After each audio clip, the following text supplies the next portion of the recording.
Let's turn the tables. I'm Joseph. This is Input English. The Input English channel provides you with comprehensible input. This channel is here to help you with listening comprehension and eventually speaking ability.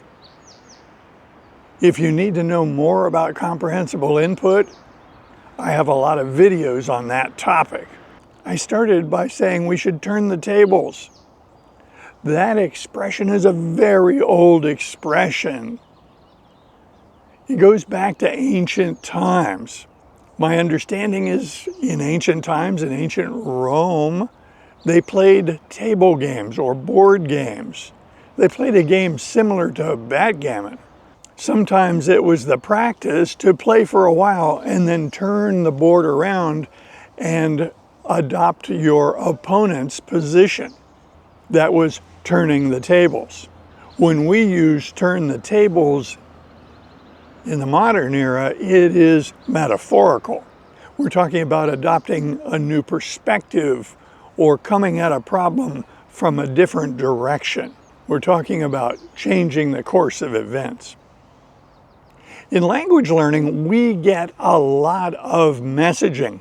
It comes from other people, it comes from online sources, and it comes from ourselves, our past experience. These are messages or thoughts going through our head that may or may not be very helpful to us in our quest to learn our target language.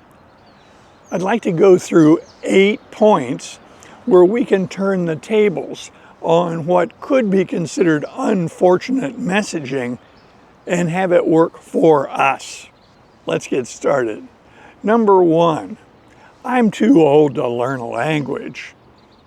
It has been said that really the great language learners are the little children below the age of 5, and that for most of us adults, learning a language is really difficult or maybe even impossible. Some espouse the critical age theory that if you didn't learn a language by the time you were 5 years old, you had missed that opportunity. For the most part, the critical age theory has been discredited. Certainly, little children have more neuroplasticity than do adults, but that doesn't really help us because once you're an adult, there is nothing you can do to recapture your youth. So I don't find it very useful to lament that I am learning a new language as an adult. I have enjoyed this concept that I'm too old to learn a new language because basically I'm going to learn in spite of that. You could say, they said it couldn't be done, so I did it. In that respect, I am learning Spanish for sport, for enjoyment, because conventional wisdom is that a fellow over the age of 60 couldn't possibly learn another language. I'm going to prove them wrong. Number 2, this message comes from inside us. That is, I can't do it. I've failed so many times in the past, I just can't do it. We need to get beyond that. The reality is, previous failure does not predict that you will always fail. It has been said that previous failure is what happens before you succeed. We don't celebrate inventors who failed a few times and then just gave up.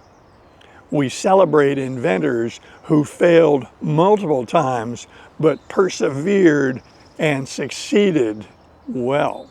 Number 3, another message that may come from inside of us. That is, I don't have a special talent for learning languages. I just don't have a knack for it. This is a common belief, and it doesn't help. It also doesn't make sense. The human brain has evolved to acquire languages. Our species is incredibly good at learning languages. With comprehensible input, we harness our natural ability, and if you have sufficient contact with your target language, learning it, that is, acquiring it, is relentless. Don't tell yourself that you don't have a special knack. No. Number 4, in order to learn a language as an adult, you have to be some sort of special genius. This is simply not true. Ordinary people in contact with the target language over a long enough period of time with sufficient focus will acquire that language. Special genius is not required for language learning. Number 5 is something we may be doing to ourselves. We may be judging our progress too harshly. When we learn things in school, we took tests along the way, and the tests would give us feedback as to how we are progressing. It would give us a sense of progress.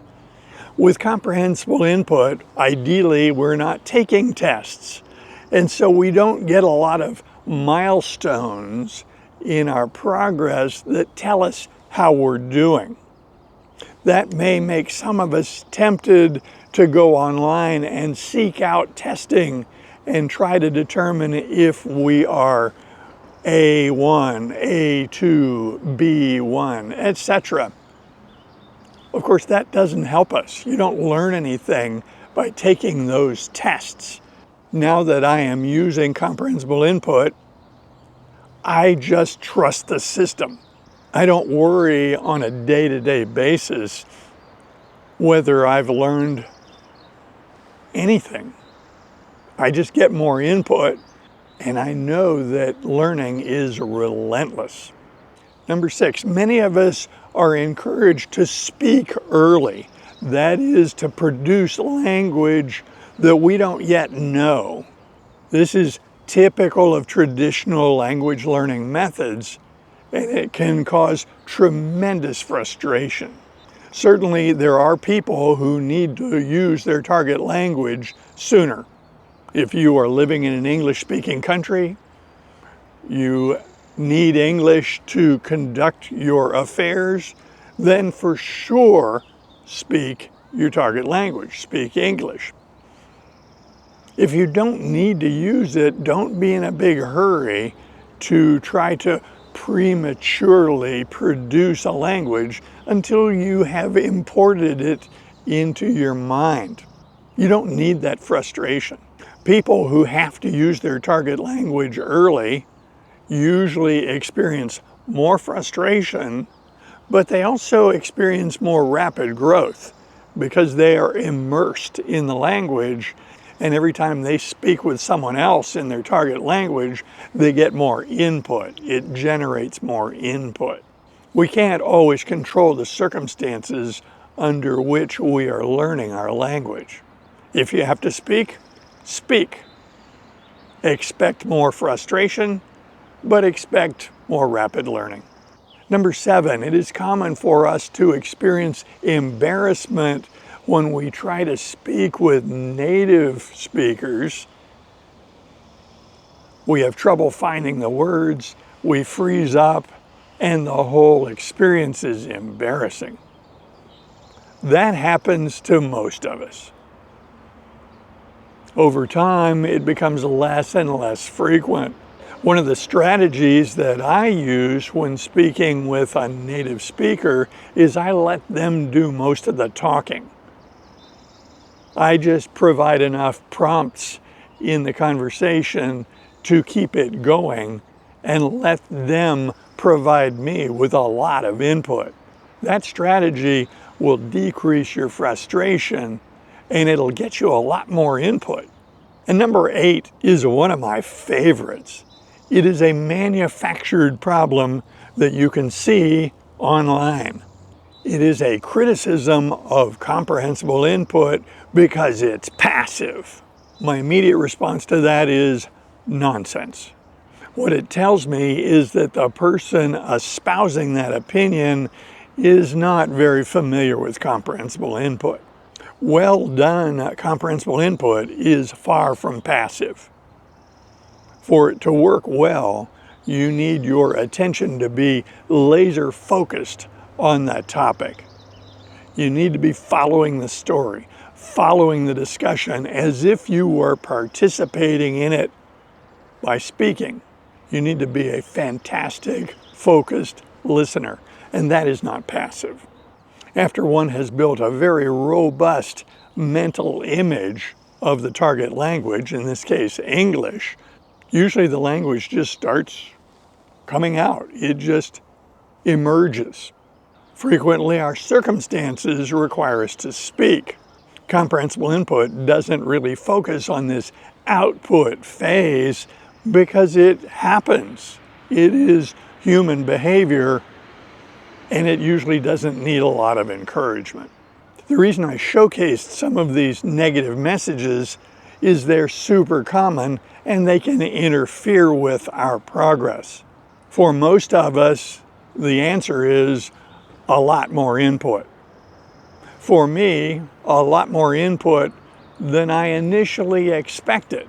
But as I go forward getting more and more input, I also find that it is easier, more interesting, and more enjoyable. I invite comments below, and if you like videos like this, be sure to click on this one next. See you soon.